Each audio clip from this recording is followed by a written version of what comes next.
এই যে নাইট ড্রেসটা দেখছো, এই নাইট ড্রেসটা আমাকে আমার হাজবেন্ড দিয়েছিল। মানে অনেকেই তো ভাবছো যে আমি ম্যারিড কি আনম্যারিড, মানে আমার এক্স হাজবেন্ড দিয়েছিল। আমার বরের সঙ্গেও আমার ডিভোর্স হয়ে গেছে। সেই সব ডিভোর্সের কারণ, ব্রেকআপের কারণ পরে নয়।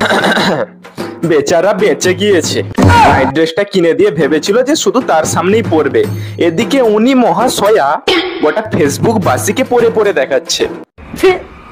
তো হাই প্রশ্ন থেকে নাম করে বলছি, এসে গেছি আরো একটা নতুন ভিডিও নিতে। ভিডিওটি শুধুমাত্র বিনোদনের জন্য বানানো হয়েছে, তো বিনোদন হিসাবেই নেবেন। আমার ছোট ভাই বোনরা এবং গুরুজনরা দয়া করে ভিডিওটা দেখবেন, এটা তোমাদের জন্য না। আর আমার বয়সী যারা আছে তারা যদি ভিডিওটা দেখো তো সেখানে হেডফোন ইউজ করবে, কারণ ভিডিওটিতে গালাগালি প্রয়োগ করা রয়েছে।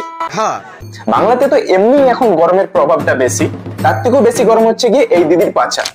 এবার এই গরমে তোমার মাথার ঘাম ঝরবে না অন্য কোথা থেকে অন্য কিছু ঝরে যাবে, সেটা তোমার একান্ত ব্যক্তিগত ব্যাপার। Control control control. কয়েকশো কোটি ছেলেপুলের ক্রাশ মিস উপাসনা ঘোষাল। এ আর 4-5টা মেয়ের মতো সাধারণ মেয়ে না, এ একজন মোটিভেশনাল স্পিকার, এ একজন জ্যোতিষী এবং এ একজন ফিটনেস ট্রেনার। Wow, nice. এনার সাফল্যতা আছে জীবনে যবে থেকে ইনি সোশ্যাল মিডিয়ায় এসে দুধ বিক্রি করা শুরু করে। জানো তো, সৌনকের বাড়িতে কিন্তু কেউই খোলামেলা ড্রেস একদমই পছন্দ করে না, আর পরেও না। তা বলে কি আমি পরবো না? আমার স্বাধীনতা বা আমার জীবন বা আমার ফিগার, সেটাকে আমি মেনটেন করব না? আমি তো ভাই সহমত। এত কষ্ট করে জিমে যে পদের পাছা বাড়িয়েছি সেটা দেখাবো না? সৌনক যে এত হাতের কারুকার্য দেখিয়েছে সেটা মানুষের সামনে তুলে ধরবো না? নয়তো এখানে তো সৌনকেরই অপমান। তোর বাড়ির লোক খোলামেলা কাটা কাটা জামা পছন্দ না করলেও আমার কিন্তু কোনো অসুবিধা হয় না, আমি সেই সাপোর্টটা পাই। প্রত্যেকটা মেয়েরই উচিত নিজের লাইফের কিছু চয়েসকে গুরুত্ব দেওয়া, তারপরে বাকি সবাইকে খুশি করা। সৌনকদা, হেব্বি লাগছে গো, তোমাকে নয়, তোমার গার্লফ্রেন্ডকে। প্রত্যেকটা মেয়ের এটাও উচিত সৌনকের মতো বয়ফ্রেন্ডের নামে এক একটা করে পাঠা পটানো, আমার কোনো রকম বিষয়ে কোনো রকম মন্তব্য রাখবে না, তোমাকে তোমার মতো করে বাঁচতে দিবে। তুমি ছোট ড্রেস পরো বড় ড্রেস পরো, তাতে কোনো রকম নিজস্বতা জানাবে না। সেই ছোট ড্রেসটা পরে তুমি 10 জনকে দেখাও কি 10,000 জনকে দেখাও, সেখানে যে নিজে গর্ববোধ করবে, এরকম পাঠা পটানো তোমাদেরও দরকার। আমি কি কাউকে গালি দিয়েছি? আমি সাঁতার কাটতে একদমই পারি না, কিন্তু সাঁতার কাটার জামা কাপড় পরতে আমার ভীষণই ভালো লাগে। কেন পরবো না? চেহারাটা তো ওই জন্যই বানাচ্ছি। সাঁতার কাটতে পারে না, কিন্তু সাঁতার কাটার কস্টিউম পরতে ভালো লাগে। বলেন কি? আসল উদ্দেশ্য হচ্ছে গিয়ে পাছা দেখানো। ভাই জিম করে পাছা বাড়িয়েছে, পাছাটা তো দেখাতেই হবে। আর জিম করতে গেলেও তো একটা খরচা লাগে, আর তো জিম সেন্টারে খরচা দিতে হয়। তো সেই খরচাটা তো আর মুখ দেখালে ভিডিওতে ভিউজ আসবে না, আর ভিউজ না আসলে তো টাকা আসবে না। তো ওই জন্য পাছা টাছা দেখিয়ে মোটামুটি ভিউজ টিউজ এনে যা টাকা আসে জিম টিম এদিক ওদিক করে চলে যায় আর কি। কথা যাই হোক, তো এটা আমি সাবানা থেকে অর্ডার দিয়েছিলাম। এই সুইম ওয়্যারটা কিন্তু মাল্টিপারপাস, এটা তোমরা জিমের টপের মতো পরে ওইটুকু আর ঢেকে রেখে লাভ কি? মানে আমি বলি কি, মানছি যে কষ্ট করে মেহনত করে তুমি পদের পাছা বাড়িয়েছো জিম টিম করে, কিন্তু আজকালকার যা দুষ্টু মানুষ তারা তো ওটা দেখার জন্যই তো একদম ঘাপটি মেরে বেঁচে থাকে।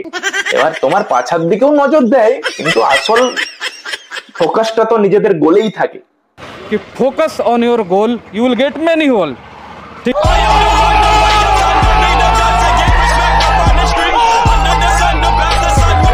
ভাই সত্যি বলছি, জনগণেরা একে এত গালি দেয়, এত গালি দেয়, মানে মমতা ব্যানার্জির থেকে বেশি গালি ই খায়।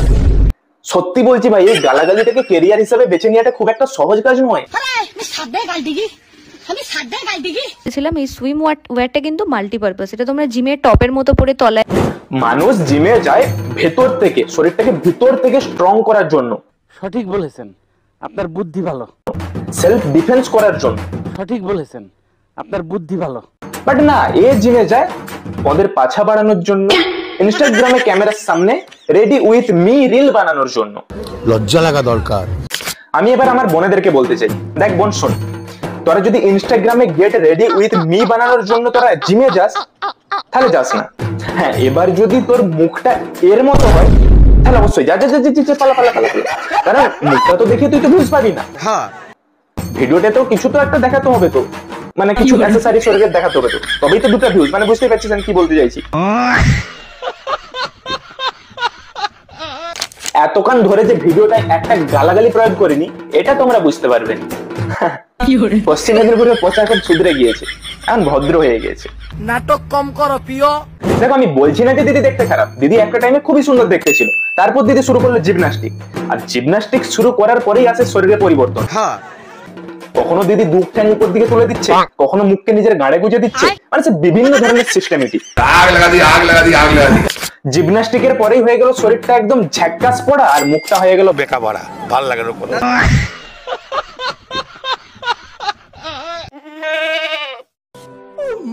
এদের কি কোনো পার্সোনালি বাড়িতে দুধের ফ্যাক্টরি খোলা আছে? সে যাই হোক মানা, এদের ইন ফিউচার বাচ্চার কোন রকম দুধ খাওয়া নিয়ে সমস্যা হবে না। এবার মা যদি বাড়িতে নাও থাকে, বাপ তো আছেই। এই চুলযুক্ত সুয়াচ্চদা প্রাণীটির নাম হচ্ছে গিয়ে সৌনক, আর এরা দুজন সবসময় চিপকাচিপকি লেগে লেগে থাকে।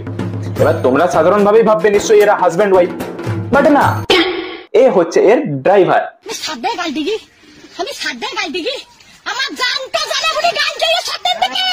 ড্রাইভারের কাজ হচ্ছে গিয়ে গাড়ি চালানো, আর এ তো গাড়ি চালানোর বদলে অন্য কিছু চালিয়েই বসে।